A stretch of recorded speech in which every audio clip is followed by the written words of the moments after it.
Did the real Robin Hood actually rob the rich to give to the poor? And of course, what I mean by that is, did any of the real men who inspired the Robin Hood stories rob the rich to give to the poor? So let's get into it.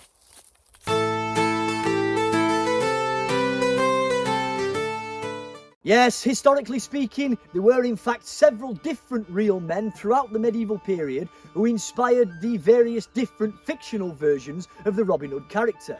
Because Robin Hood hasn't always been the same person. There have been multiple different versions of the character throughout the centuries. Now I am one of those real men who inspired the characters. Robin Hood of Wakefield, the 14th century yeoman forester. And my exploits during the early 14th century helped to inspire the original Robin Hood stories, the early ballads.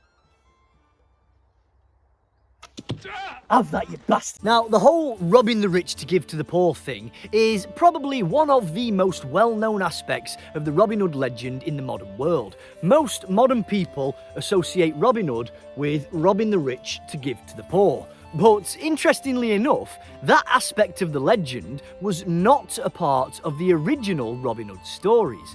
The original Robin Hood character and his merry band of lads certainly did rob, but they never quite got around to giving. That trope would find its way into the legend a little bit later on down the line. But how, I hear you ask? How did these tropes end up finding their way into the Robin Hood stories? Well, part of the reason is the May Games festivals of the late medieval period.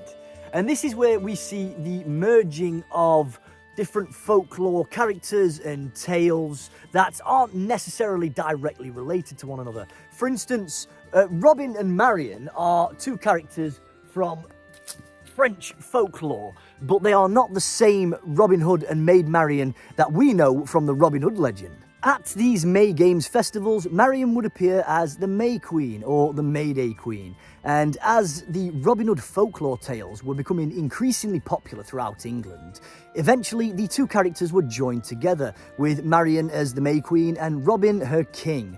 And at the same time, the narrative within the Robin Hood stories themselves was beginning to change. The Robin Hood character was no longer a low-born yeoman rebel, but a disinherited nobleman. And this is also the time when characters like Marian and also Friar Tuck were introduced into the stories. It became commonplace for people at these May Games festivals to dress up as the May Queen and her king, Marian and Robin.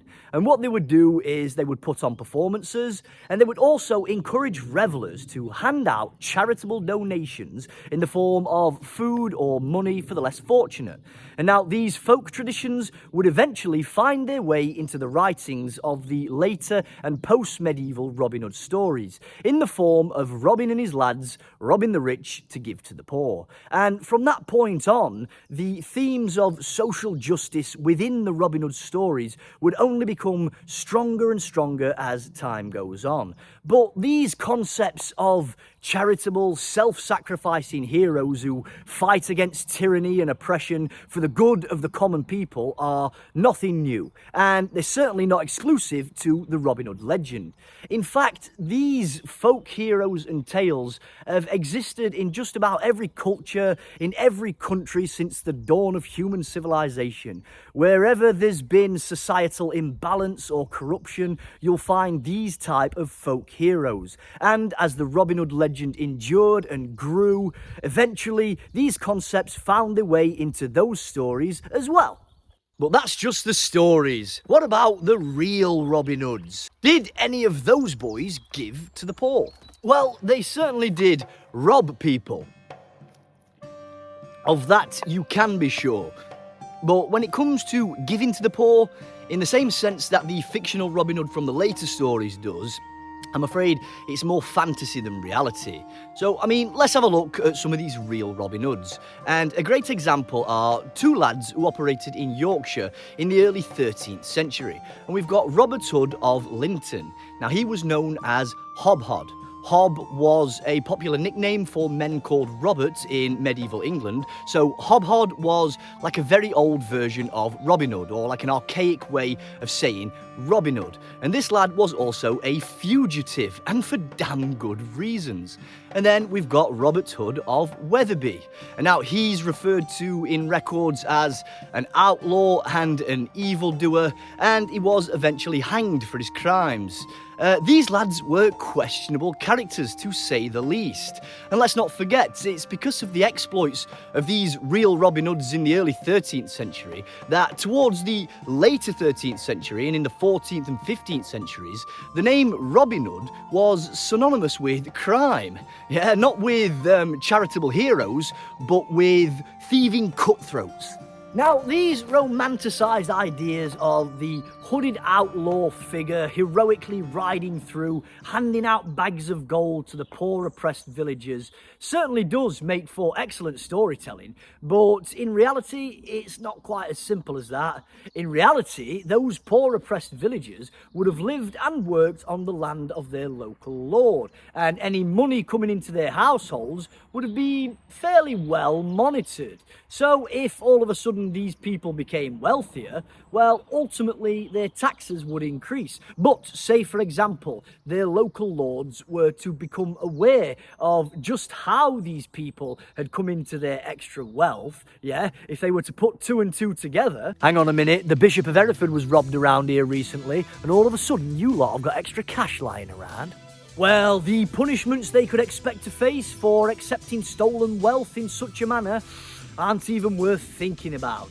In fact, those punishments would have served as such a deterrent that the poor oppressed villagers would have more than likely told the hooded outlaw handing out gold to sod off. Yeah, they'd have probably just captured him instead and claimed his bounty. So, in conclusion, and not to piss on the magic of the legend, but the whole rob the rich to give to the poor thing is mostly just a fictional trope within folklore, and not something inspired by the individual actions of any of the real men who inspired the Robin Hood characters. And when we analyse the historical records relating to those men, there's nothing that really alludes to them giving to the poor or committing any heroic charitable deeds in the same sense that the characters from the later Robin Hood stories are associated with doing. Now, don't get me wrong, I'm certainly not trying to say that charity in medieval England wasn't a thing. Of course it was. But there's being charitable, and then there's redistributing stolen wealth en masse, which is a different story altogether. And of course, I'm aware that the rob the rich to give to the poor element of the story is very popular in the modern world. It inspires people both young and old. And I'm certainly not trying to downplay or diminish the importance or the impact of the messages behind those stories. I'm simply trying to offer a historical insight into them. Yeah, I'm not trying to ruin the legend for anyone, just trying to provide a deeper understanding of it. But having said all that, I'm sure not all of the real men who inspired the Robin Hood characters were bad. I know I do paint quite the bleak picture there, but I'm sure not all of those lads were bad. Take, for example, lads like Fulk Fitzwarren. I'm sure he was a decent and honourable knight who looked after his subjects, and I'm sure Robin Odo of Locksley, while he was Lord of Locksley Manor, was a good lord who took care of his people. And, of course, we've got Hereward the Wake. Now, he did fight against Norman tyranny. And then you've got yours truly, Robin Hood of Wakefield. I was somewhat of a local hero round parts of Yorkshire during my time. They even named a well after me. So, there you go. It's not all bad. As always, I would like to thank you kindly for joining me here in medieval England, and I wish you a safe journey home. Until next time, my friends, Herne protect us. Oh, that's the good stuff.